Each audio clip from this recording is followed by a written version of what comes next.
This week on Bullpen. So like Woodrow's just back. Did they get his facial recognition? It's only for foreign nationals, right? It depends. So it's possible that they got Woodrow's because Thanks for the clarification. I don't know, maybe on the airplane you somehow might have changed into another person. Could be. So, yes, getting into the country with facial recognition, I would have definitely Fully preferred support it. Yes.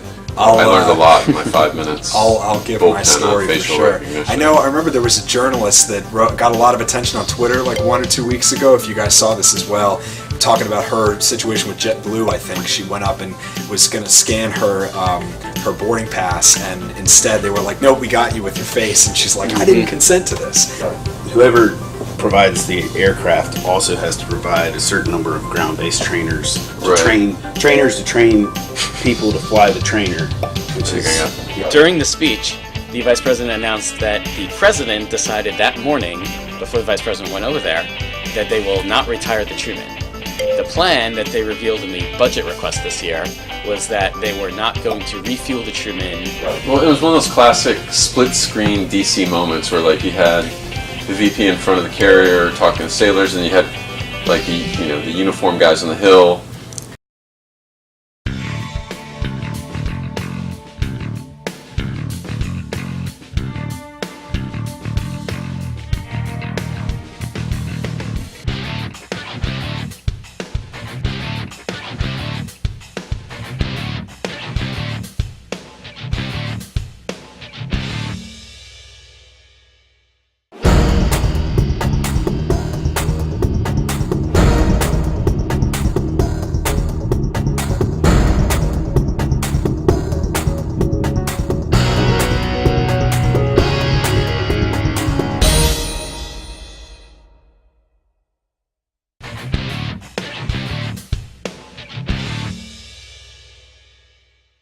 Welcome to the latest episode of the Bullpen.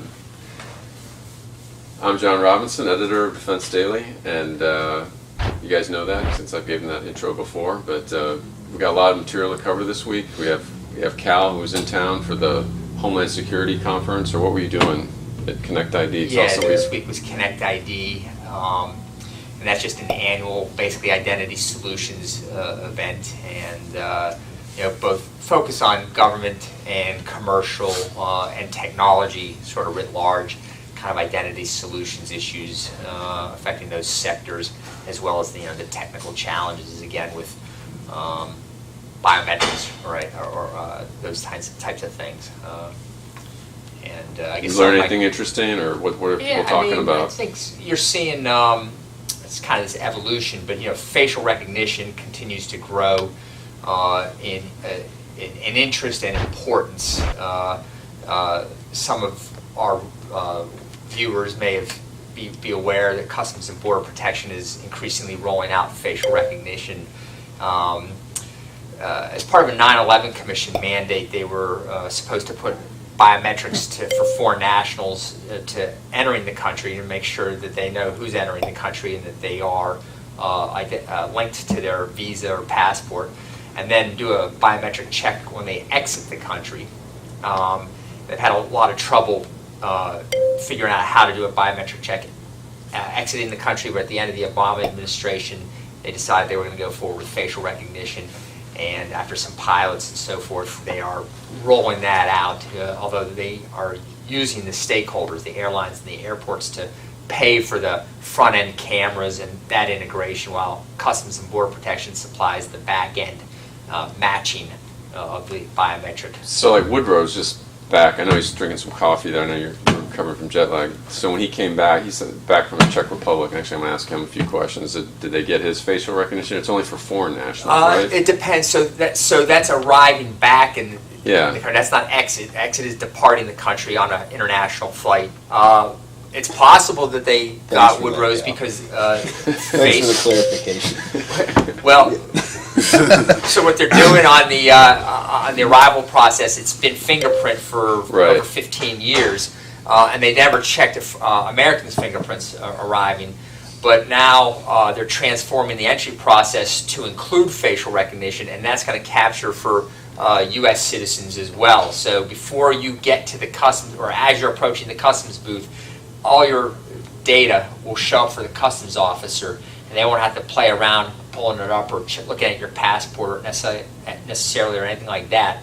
They'll ask you a few questions and you're on your way. You'll have to ask Woodrow if he was part of the transformed entry process into the U.S., but I don't know. But anyway, so facial recognition is you're going to see it increasingly in your certainly your travels. The TSA is also going to be probably introducing within the next couple of years more and more biometrics at the checkpoint.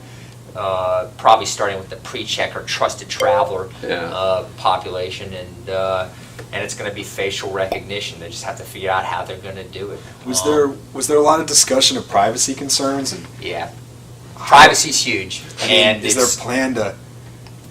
Yeah, privacy. It's right now it's not. For the foreign nationals, I think it's less of a concern. For the U.S. citizens, it's a bigger concern. And in the CBP's case, they've got your photo if you're going on an international flight from your passport, and the State Department keeps those photos.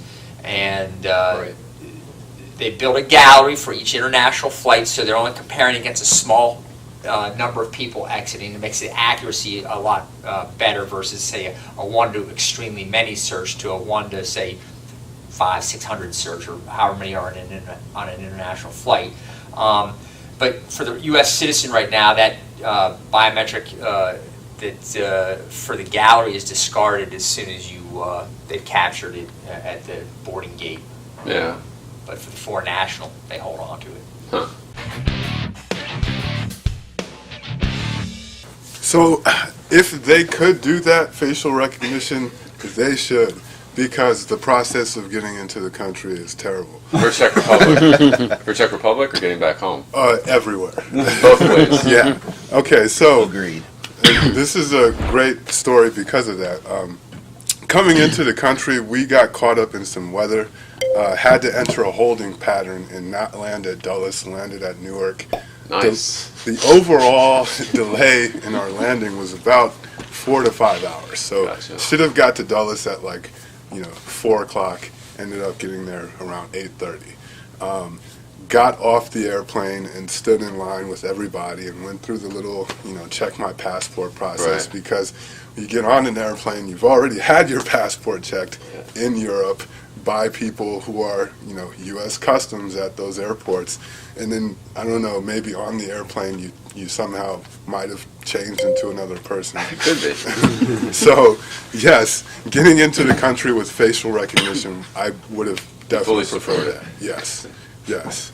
But I will say, at the airports in Europe, there were options for, if you were going to a European country, they did have that option. So Really? It seems like EASA has already embraced that at a few airports. The airport I was at was Munich. I had to connect in Munich and then catch a direct flight to Dulles. Okay. So, but those were only available for inter-European flights. It wasn't Right. for, if you're exiting Europe and coming to the U.S., it wasn't available. So your event was in Prague, right? Right. Okay, so how was the event? Why were you there? So that event is the AWC AMC Airline Executive Committee.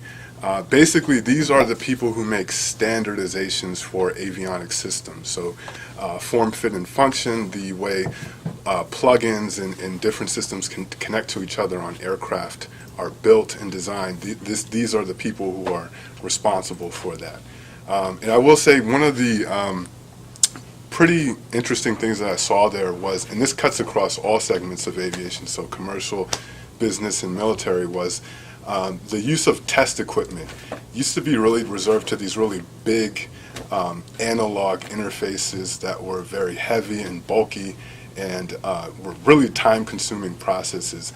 Now that's all been condensed into smaller touchscreen tablets that are really easy to understand. If you talk to the designers about this, the approach to that is really borrowing from smartphones and iPads that we know today. They've literally built the menu structures the same way so that you can literally just touch a button, measure an aircraft system's performance, and move on about your day. So, and that's actually what I'm writing about right now. That was really interesting to see. So it was a good trip. It was a very good trip. Were people still talking about, I know it's not our issue, but the 737 MAX, were people asking, like, when are the Europeans going to certify or anything like that? Or? Yeah, there was certainly a lot of discussion about that, and still trying to figure out the overall certification process, how that can be improved, and also a lot of discussion on why there's still no requirement for pilot training as you do re-enter the MAX into service. Right. Still relegated to iPads and whatnot. Pilot training is really expensive, but it's, in light of what happened in those two accidents, probably would be a good idea to do physical pilot training. Well, good. Well, I know you and Cal are on deadline, so you guys can check out and gather material, cover it.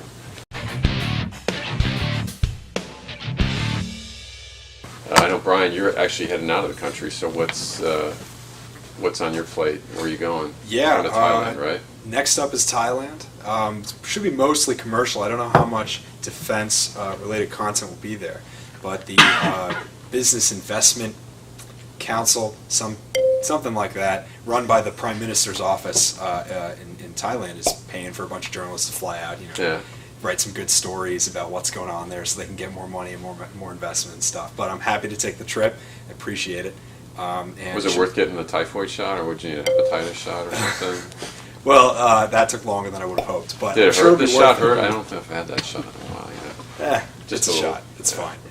But I'm sure it'll be worth it once I'm there. It should be pretty interesting. We get to see a lot of local facilities at the big OEMs, Boeing, Airbus, Rolls-Royce. They all have facilities in Thailand. They're all probably pretty interested in continuing their investment there with how much aviation is just increasing, the access to aviation in the entire East and Southeast Asia. There's just so many more people and companies that have the money to pay to fly around, so there's more demand for everything.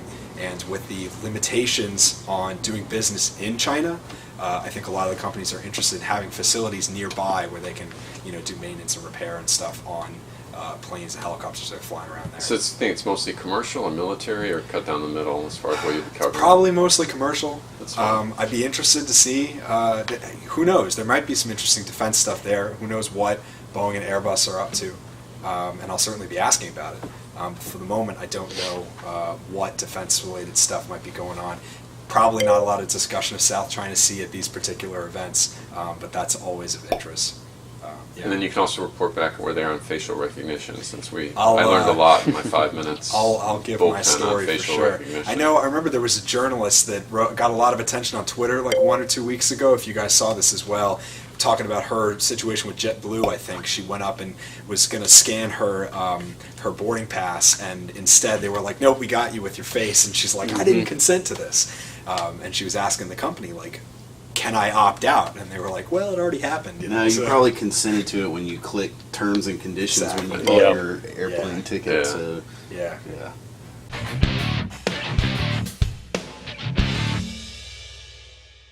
We haven't had a bullpen in a while, and I apologize to the viewers out there, but we'll try a little bit more regular in our schedule. And so we should probably give an update on the helicopter. We haven't had an update since the Army helicopter show.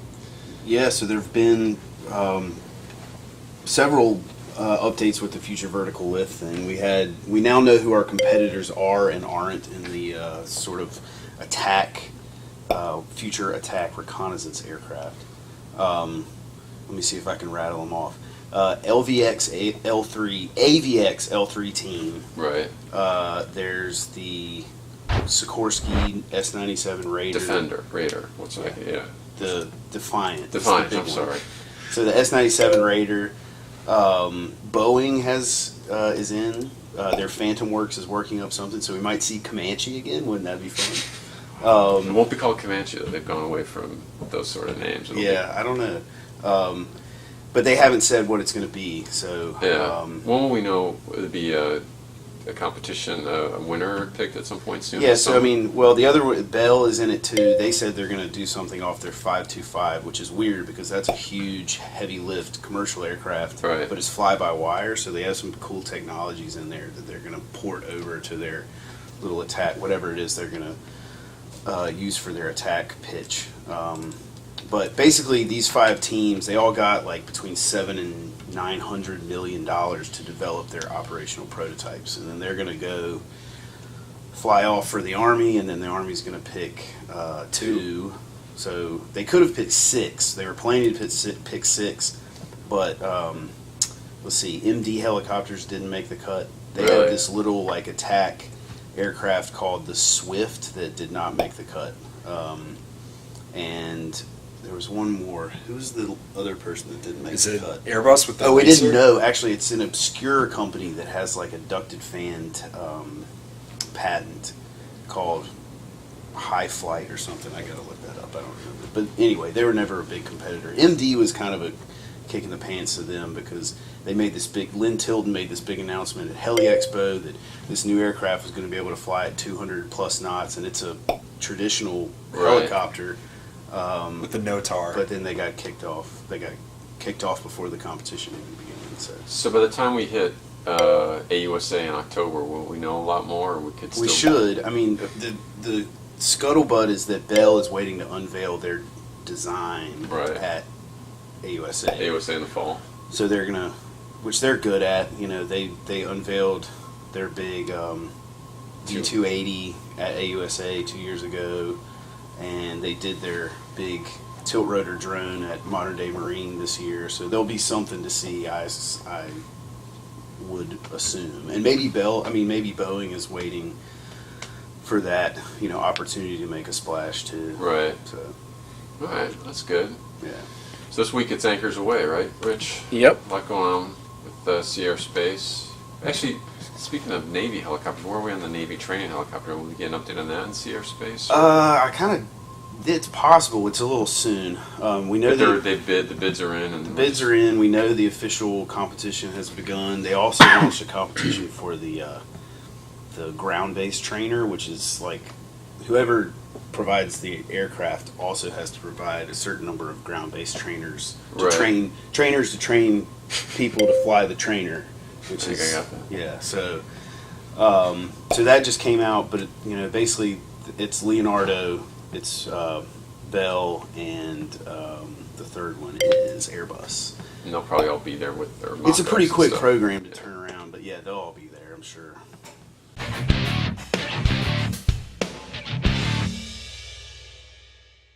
So, but the real story, or at least this week, we got a big update on the Truman refuel. I guess it's not going to be retired, or what's going to happen. Yeah, so on, I believe it was Tuesday, the vice president went to Norfolk and visited the Truman and spoke to the sailors.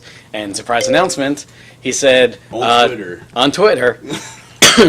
Well, the Twitter was, I think, on Wednesday morning, actually. Oh, I thought it happened by Twitter. No.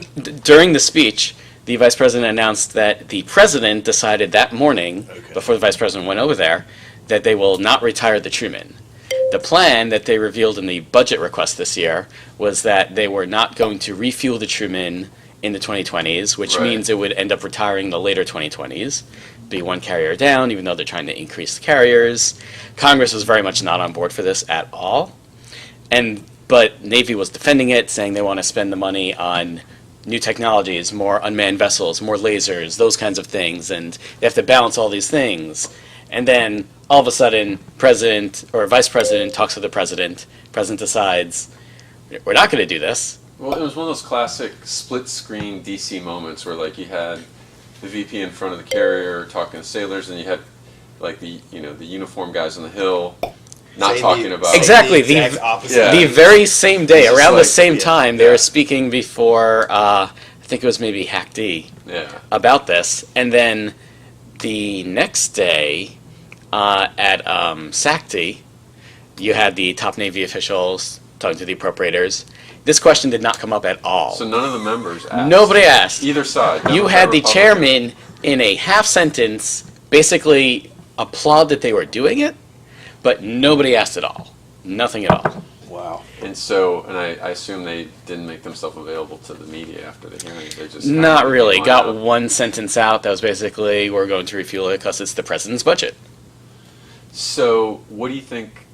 Obviously, the leadership is going to be asked about this at Navy League, Sierra Space. What do you think they're going to say, or what do you think they're going to say? I guess I have no idea. Well, they have a few more days to figure out what they're going to say, but I think they're just going to commit to, like, the president is in charge of what the budget request is, so he's allowed to change these things. And they had already been arguing that, like, they're telling Congress about this a year before they have to make any really big money commitments on whether to request money for the refueling versus go ahead with money to eventually retire the ship. The question I would have is, they weren't going to do the refueling so they could do X, Y, Z. Are they still going to, now that they're doing the refueling, are they still going to do X, Y, Z, or is it going to crowd out that investment? We have no idea.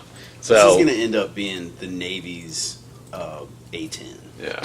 Basically, yeah, exactly. Like the Navy's like, we don't need it for a while or at all, and then Congress is gonna be like, haha, that's funny, you're gonna have it. Yeah. You're gonna pay for it. Although I'm not even sure how much the Navy didn't want to refuel the carrier, because originally it's from a Washington Post op-ed that the acting Secretary of Defense didn't want 2 more carriers, so to get 2 more Fords, they would not re-up the Truman. And that was an argument. So other than Truman, that obviously be one theme for Sea Air Space. What are some other themes you see developing? Like, is there unmanned vessels for sure? Right. Because the Navy budget did a big push for new large unmanned vessels. So NAVSEA and NAVAIR are going to have briefings at their booths at the conference. So NAVSEA, they're going to be talking about that, and going to be talks about future carriers, which is also what comes after the forts that they're building. The other thing, large-scale combatant, is there anything going on with that? Or? Yes, the large surface combatant. Surface combatant. Basically the one that comes after DDG-51. So that's the successor of DDG-51, not LCS? Exactly. The frigate comes after LCS. Future frigate. Future frigate. Yes, future frigate. That one, I think. Helicopters. There are helicopters going on the future frigate, right? One or two? Yeah, I think so. I think one goes There on. will be. Yeah. So Is that H-60s? Is that competition for future frigate coming up this summer, or when's? Yeah, it should be decided by the 4th quarter, I believe. Okay. Late summer / 4th quarter.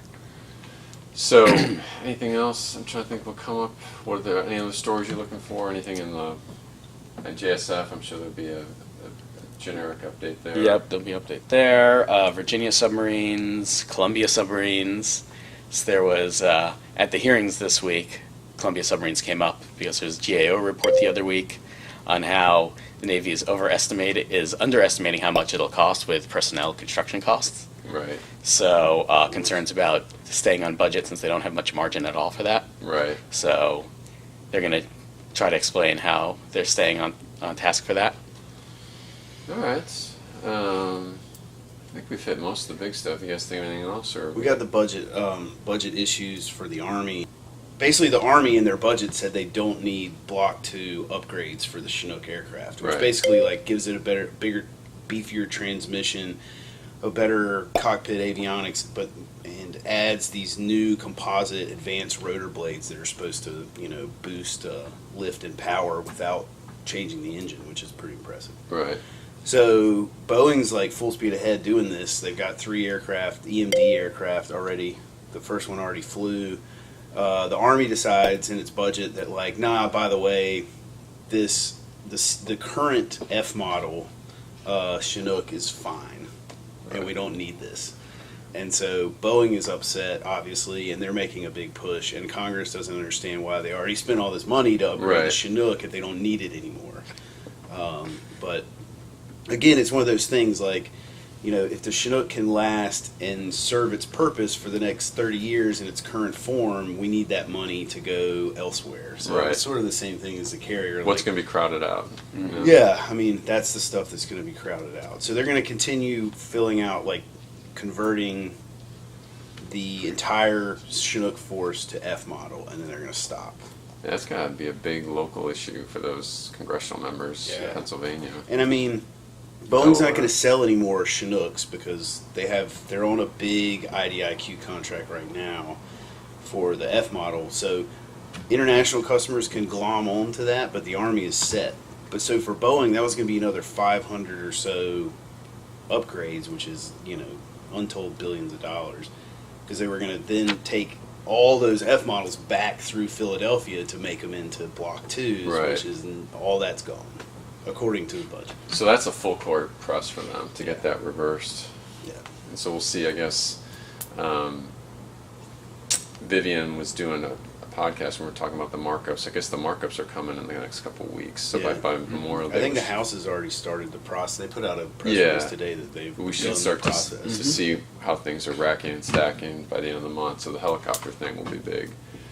So on that note, I think I got a good update from you guys, and look forward. I guess in the next couple of weeks, we should know a lot more about what happened in Navy League, maybe some more of the developments on the Hill, and maybe the first whack at the markup. So with that, it's a wrap here for the bullpen.